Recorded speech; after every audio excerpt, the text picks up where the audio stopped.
안녕하세요. 저는 세브란스 어린이병원 소아감염면역과 안종균입니다. 가와사키병이란 주로 5세 미만의 소아에서 흔히 발생하는 급성 열성 혈관염으로서 아직까지 원인은 명확히 모르는 상태로 있습니다. 가와사키병의 가장 중요한 증상은 발열이라고 할 수 있겠습니다.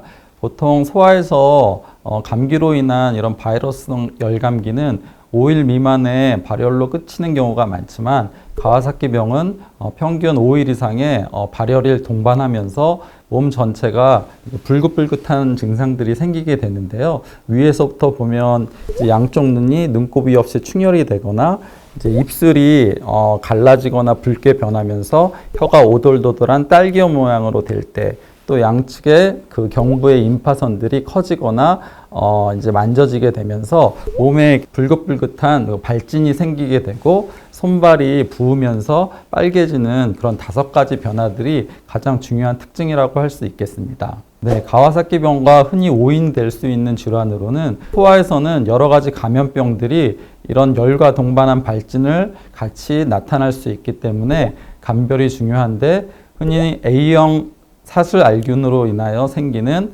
성홍열이라든지 또 EB 바이러스 감염, 어떤 홍역 바이러스 감염과 같은 여러 가지 감염성 발진 질환과 감별이 중요하고, 또 가와사키병 이외에 어떤 다른 면역 질환, 전신형 소아 특발성 관절염이라든지 독성 쇼크 증후군, 스티븐 존슨 증후군 같은 병과의 감별도 중요합니다.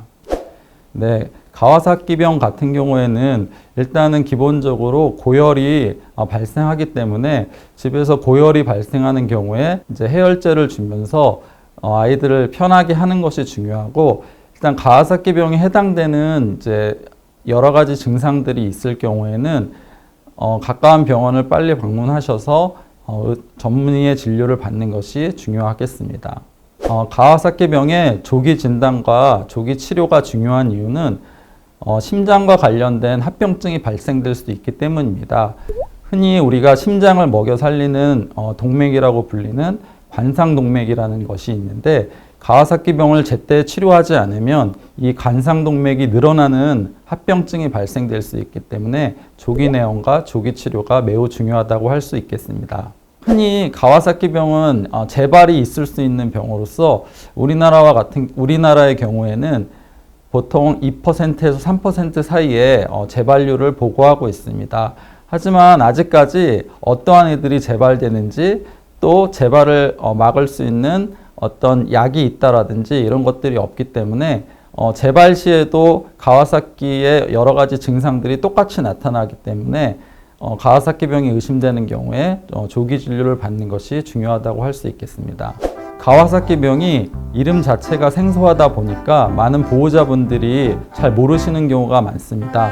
하지만 전 세계적으로 가와사키 발병률이 우리나라가 일본 다음으로 높은 비교적 소아식이 흔한 질병입니다.